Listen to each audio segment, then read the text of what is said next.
Hello, it is what the heck day is it? It is World Wide Web Wednesday, February 17th, 2021. Steve Sipress here, and I wanted you to get a glimpse of the spectacular sunset going on behind me here in sunny Arizona. A little bit chilly here. It's only in the 60s.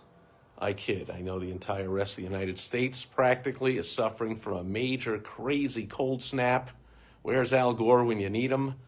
Like 0 degrees in Texas and all kinds of crazy stuff. But here, another spectacular, beauteous winter day.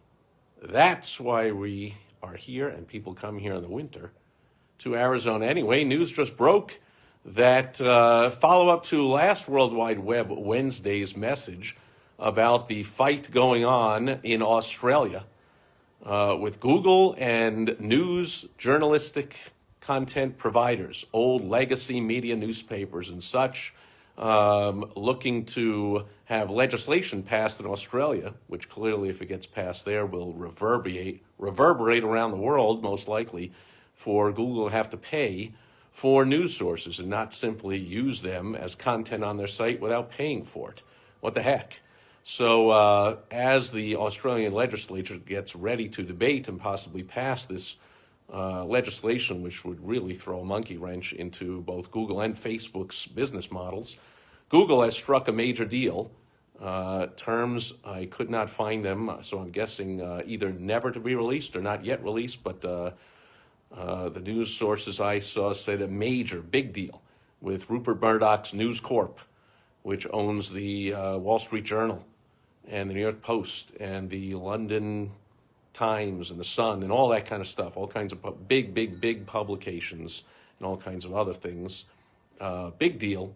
It brings to nearly 500 publications that Google has inked deals with in an attempt, if you ask me, to stave off all the cries to have it broken up under antitrust, or all the threats like Facebook and Google saying, will just not be available in Australia if you pass this legislation and make us pay for the news content. Well, that was good blustering and good negotiations, but apparently they are paying it was their number one pain in their butt was News Corp, their biggest battle.